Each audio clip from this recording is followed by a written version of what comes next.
Selanjutnya kami akan menjelaskan tentang relasi di dalam diagram kelas. Yang pertama adalah asosiasi. Asosiasi merupakan relasi struktural yang menspesifikasikan bahwa satu objek terhubung dengan objek lainnya. Relasi ini tidak menggambarkan aliran data sebagaimana yang terdapat pada pemodelan desain pada analisa terstruktur. Relasi asosiasi dapat dibagi menjadi dua jenis, yaitu asosiasi dua arah dan asosiasi satu arah. Asosiasi dua arah ini, objeknya pilot dapat memanggil properti yang dimiliki oleh objek pesawat. Begitu juga sebaliknya, objek pesawat juga dapat memanggil properti dari objek pilot. Sedangkan asosiasi satu arah memungkinkan objek pilot untuk memanggil properti dari objek pesawat, namun tidak berlaku sebaliknya, objek pesawat tidak dapat mengakses properti dari objek pilot. Yang kedua adalah generalisasi. Generalisasi merupakan relasi turunan di mana sebuah kelas diciptakan berdasarkan kelas lainnya. Kelas yang diciptakan disebut dengan kelas anak, dan kelas asalnya disebut dengan kelas induk. Kelas anak akan mewarisi seluruh metode dan properti yang dimiliki oleh kelas induknya. Simbol UML untuk relasi generalisasi dapat dilihat pada gambar berikut. Pada gambar tersebut, kelas sedan merupakan turunan dari kelas mobil. Selanjutnya, saya akan menjelaskan relasi realisasi. Realisasi merupakan relasi yang terjadi akibat implementasi dari interface. Dalam relasi realisasi, sebuah kelas yang mengimplementasikan interface tertentu harus mendefinisikan atau mengimplementasikan seluruh metode yang dideklarasikan dalam interface. Diagram kelas untuk realisasi dapat dilihat dari gambar berikut ini. Pada gambar ini dinyatakan bahwa kelas engine mengimplementasikan interface dari iEngine. Selanjutnya, relasi dependensi. Dependensi merupakan relasi antar kelas di mana satu kelas membutuhkan atau tergantung kepada kelas lainnya, tetapi ketergantungan tersebut tidak timbal balik. Relasi dependensi ini digambarkan dengan panah yang dari satu kelas ke kelas yang lainnya. Arah panah menunjukkan kelas yang dibutuhkan. Contohnya ya, pada diagram mobil dan engine. Di sini mobil, karena anak panahnya menuju ke engine, berarti mobil ini membutuhkan engine. Pada gambar ini dapat dilihat bahwa kelas mobil membutuhkan objek dari kelas engine. Hal ini bisa dilihat dari metode start dan stop yang dimiliki oleh kelas mobil. Kedua metode tersebut membutuhkan argumen berupa objek dari kelas engine. Objek tersebut nantinya akan digunakan dalam metode tersebut dengan mengeksekusi metode yang ada dalam objek engine. Baiklah, saya akan menjelaskan relasi agregasi. Relasi agregasi merupakan bentuk khusus dari relasi dependensi. Pada relasi agregasi terdapat kepemilikan relasi engine. Semisal terdapat sebuah properti yang memiliki tipe engine, namun pada relasi ini tidak diatur siklus hidup dari kelas engine. Objek dari kelas engine dimiliki oleh kelas mobil dan disimpan dalam properti yang memiliki tipe engine. Relasi agregasi sering juga disebut dengan relasi hash-a. Contoh relasi agregasi dapat dilihat pada gambar berikut ini. Pada contoh ini dapat dilihat bahwa kelas mobil memiliki properti mesin yang bertipe engine. Objek dari kelas engine nantinya akan disimpan dalam properti mesin tersebut. Contoh ini dapat dilihat bahwa kelas mobil memiliki kelas engine. Pada contoh ini juga dapat diambil kesimpulan bahwa siklus hidup dari kelas engine tidak tergantung pada kelas mobil. Jadi di sini saya akan menjelaskan relasi diagram yang komposisi. Relasi diagram komposisi merupakan relasi yang lebih spesifik dari relasi agregasi. Pada relasi ini, suatu kelas tidak hanya dimiliki oleh kelas lainnya, tapi juga siklus hidup kelas tersebut juga ditentukan oleh kelas yang memilikinya. Pada relasi ini, biasanya objek dari kelas yang dimiliki diciptakan di dalam kelas yang memilikinya. Contoh relasi komposisi dapat dilihat pada gambar ini. Pada gambar ini dapat dilihat bahwa kelas engine dimiliki dan dikontrol sepenuhnya oleh kelas mobil. Relasi komposisi ini digambarkan dengan tanda diamond bolt.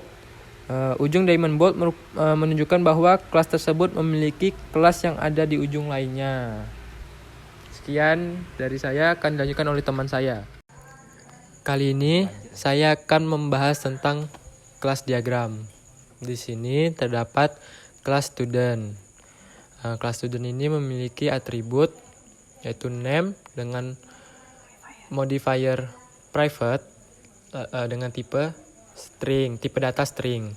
Lalu birthday dengan modifier private dengan tipe data date. Lalu email dengan modifier private dan tipe data string. Home dengan modifier private dengan tipe data address. Lalu kelas student memiliki metode, yaitu yang pertama method student dengan modifier public dengan memiliki parameter name dengan tipe data string. Lalu method set email dengan modifier public dengan parameter email yang bertipe string. Lalu method get email dengan modifier public yang memiliki nilai return berupa string. Lalu method register for class dengan dengan modifier public yang memiliki parameter class yang bertipe class. Jadi kelas student ini memiliki kardinalitas terhadap kelas. Jadi student ini akan mendaftar, setiap satu student akan mendaftar ke banyak kelas yang ditandai dengan ini. Lalu kelas-kelas memiliki beberapa atribut. Pertama adalah kode dengan modifier private dan memiliki tipe data string. Lalu ada semester dengan modifier private dengan tipe data string, dan status modifier private dengan tipe data integer. Lalu kelas ini memiliki beberapa metode. Yang pertama, metode class dengan modifier public memiliki parameter berupa curse yang bertipe data curse, lalu section dengan yang bertipe data string, dan semester. Lalu ada metode set status yang memiliki modifier public, lalu memiliki parameter status yang bertipe integer. Lalu metode get status yang memiliki modifier public dengan nilai return yaitu integer. Lalu setiap kelas ini memiliki nilai kardinalitas 1 kepada curse. Jadi berarti satu kelas akan memiliki satu buah curse atau mata pelajaran. Lanjut ke kelas graduate. Di sini lalu kelas-kelas memiliki kardinalitas dengan kelas graduate, yang berarti satu kelas-kelas memiliki lebih dari satu asisten. Lalu kelas-kelas memiliki kardinalitas dengan kelas instruktur juga, yang berarti satu kelas memiliki satu instruktur atau teacher. Selanjutnya akan dijelaskan oleh teman saya. Selanjutnya saya akan menjelaskan kelas course. Di dalam kelas course terdapat 3 atribut dan 4 metode. Sebelumnya saya ingin menjelaskan apa itu atribut dan metode terlebih dahulu. Atribut adalah hal-hal yang dapat dijadikan pembeda antara kelas 1 dengan kelas yang lainnya. Sedangkan metode atau dikenal dengan tingkah laku adalah hal-hal yang dapat dilakukan di dalam kelas ini. Baiklah, di dalam kelas course ini terdapat 3 atribut, yaitu title, description, dan credit. Title, pada atribut title memiliki modifier private dan tipe data string. Modifier private artinya atribut ini tidak dapat dipanggil di kelas lainnya dan hanya dapat dipanggil di kelas course ini. Yang kedua ada attribute description yang memiliki modifier private dan memiliki tipe data string. Dan yang terakhir adalah atribut credit yang memiliki modifier private dan memiliki tipe data integer. Selanjutnya ada method getTitle yang memiliki modifier public dan memiliki nilai return string. Modifier public menandakan bahwa metode ini dapat dipanggil di kelas ini, di kelas course, dan dapat dipanggil juga di kelas lainnya. Selanjutnya ada metode getCredit yang memiliki modifier public dan memiliki parameter kredit yang memiliki tipe data integer. Selanjutnya ada atribut public yang memiliki nilai return integer. Dan yang terakhir ada method description yang memiliki modifier public dan memiliki nilai return string. Sekian dari saya, selanjutnya akan dibahas oleh teman saya. Setelah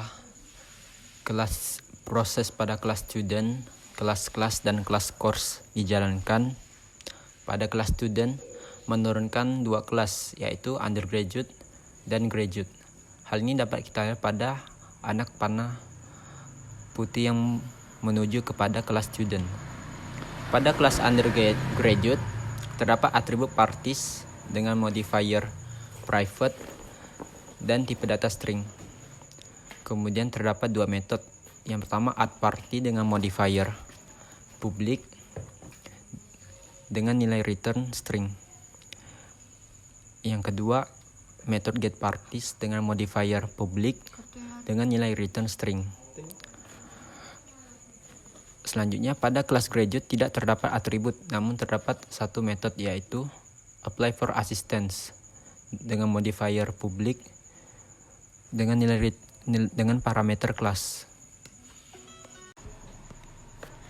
Dan yang terakhir saya akan menjelaskan tentang kelas instruktur. Instruktur mempunyai atribut yaitu name, modifier private, dan tipe datanya adalah string. Dan yang kedua mempunyai atribut home campus, modifiernya private dan memiliki tipe data string. Lalu yang kedua mempunyai metode yaitu instruktur, modifiernya public, dan parameternya name yang mempunyai tipe data string. Sekian dari penjelasan kami. Apabila ada kesalahan kata mohon dimaafkan. Wassalamualaikum warahmatullahi wabarakatuh.